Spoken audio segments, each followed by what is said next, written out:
Bonjour, je m'appelle Martin Séguin. Aujourd'hui, on va parler tournage de bois vert. Qu'est-ce que du bois vert?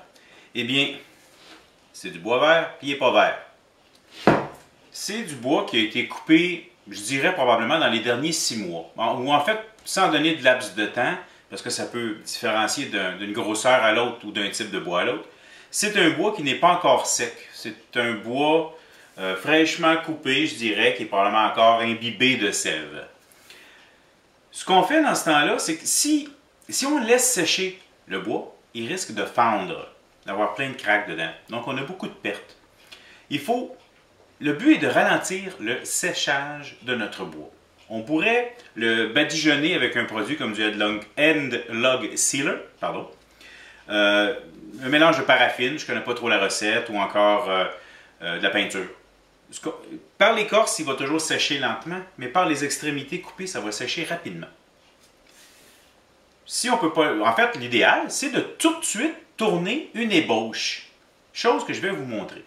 Pour faire une ébauche, bon, j'ai commencé à préparer mon bloc, fait que je ne veux pas le couper tout de suite, parce que si je coupe cette bûche tout de suite, il va falloir que je la tourne très bientôt, puis j'ai pas le temps.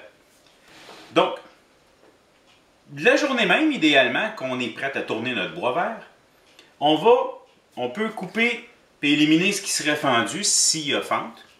Ensuite, c'est le cœur, c'est les nœuds dans le centre qui vont faire... en fait, c'est que tout le bois autour va sécher, mais pas vraiment le nœud, il va rester dur. C'est ça qui provoque des fentes tout le tour.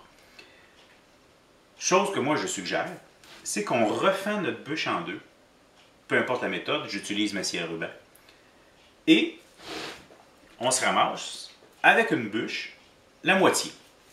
Quand je vais tourner, je vais éliminer le plus possible ce qui est le cœur. Parce que si je le laisse, lui-même, juste dans un petit parement, peut faire fendre. Ensuite, j'ai passé la scie à ruban, j'y ai fait les coins ronds pour l'équilibrer le plus possible pour la mettre sur mon tour. Maintenant, pour la fixer au tour, je vais installer un plateau de tournage directement ici. Je fixe mon plateau de tournage le plus au centre de ma bûche parce qu'elle a l'air d'être quand même assez bien proportionnée. Je la visse en place, je visse mon plateau avec de la vis à bois. Bon, vous pouvez utiliser ce que vous voulez, mais moi, la vis à bois, je fais maximum deux bûches avec. Parce que le métal pourrait devenir moins bon. Ça coûte pas cher une vis.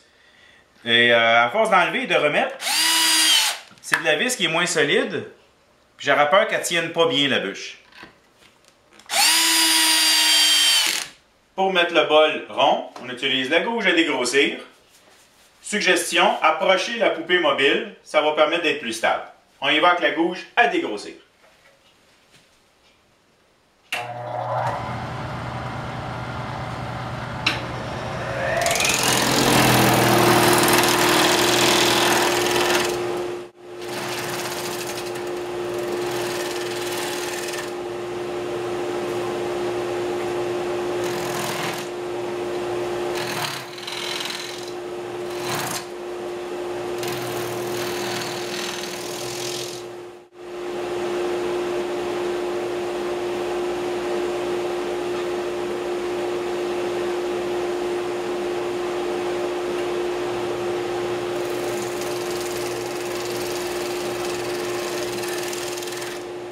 Un des plaisirs de travailler avec du bois vert, c'est que ça ne fait pas des petites particules de bois, des copeaux.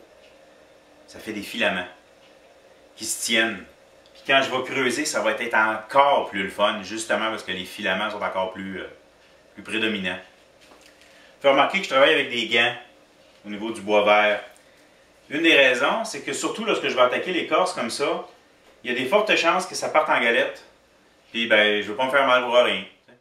Également, quand on tourne du bois vert, on sent le bois humide et l'eau sur notre bras, dépendamment de la quantité de sel qu'il y a dedans. Maintenant que je suis pas mal rond, j'ai augmenté ma vitesse et je vais y donner la forme pour le tenant.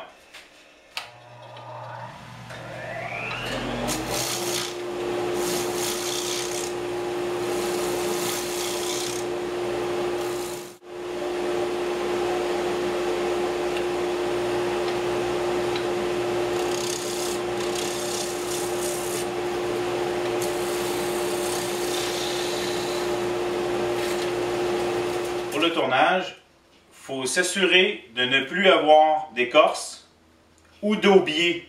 J'en vois encore ici et qu'il m'en reste un peu à enlever.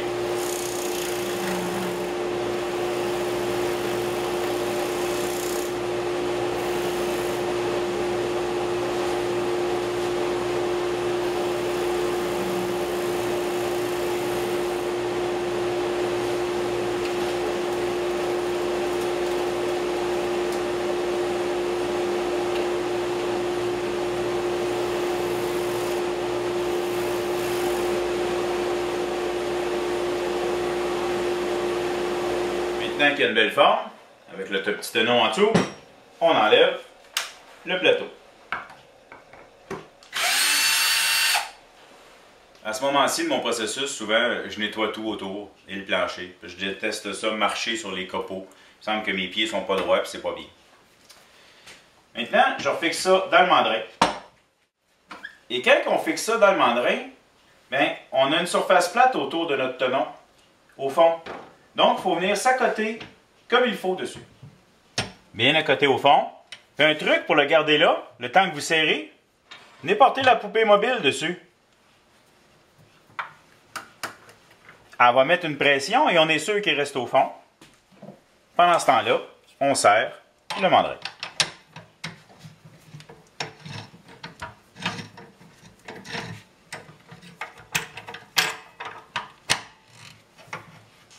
Un mandrin a toujours deux côtés pour serrer. Faites les deux, plus solides. Pression quasi maximale. C'est maintenant le temps de creuser. Donc, comme montré dans mon autre vidéo, j'en profite, je fais une petite encavure au centre et ensuite je perce selon la profondeur de mon bol.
Une des règles lorsqu'on tourne du bois vert, c'est de ne pas garder de cœur. Donc, moi ici, là, j'en avais, je me suis arrangé pour l'éliminer, ça a fait un bol un peu plus mince. Ouais, c'est dommage. Mais si je l'aurais laissé, il aurait fait fendre le restant. Je veux pas ça. Donc, je l'ai enlevé. Et comme vous pouvez voir, on ne tourne pas le bol à sa dimension finale. On le tourne en gardant des parements tout le tour d'environ 10% de la grandeur du bol. C'est approximatif. Donc, avec une bonne épaisseur, ça va être parfait pour que le bol sèche graduellement et il va se déformer. Il va probablement fendre un peu.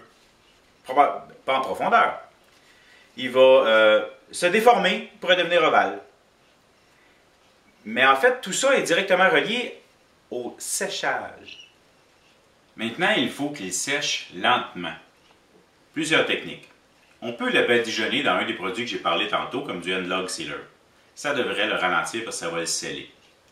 Il y a également une technique au micro-ondes, où on le met au micro-ondes et où on le pèse avec une balance précise. Tant qu'il ne perd pas de poids, on continue à le mettre.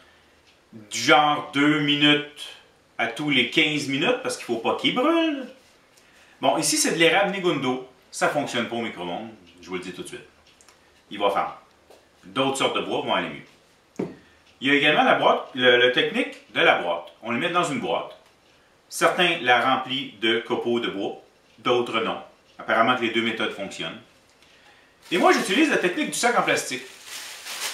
On le met dans un sac, pas fermé complètement, mais quand même pas pire. Et à tous les jours, surtout au début, après on peut éloigner, on vient sur notre bol, il va y avoir des gouttes d'eau dessus, soyez pas surpris là.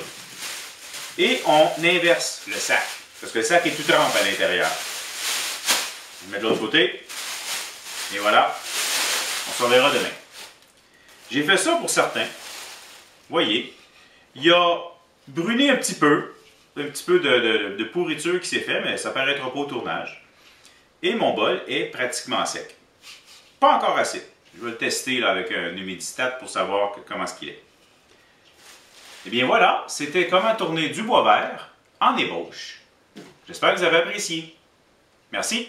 Si vous appréciez ce que je fais, je vous invite à vous abonner à ma chaîne YouTube. C'est le petit bouton « S'abonner » dans le bas de l'écran. Vous pouvez également me suivre sur ma page Google+, ou encore mon compte Twitter. Vous pouvez également me lire sur le site parlonsoutils.com, site où j'y fais des bancs d'essai sur les différents outils utilisés. Enfin, vous pouvez également me faire un don à mon compte PayPal. Ce serait très encourageant. Merci beaucoup.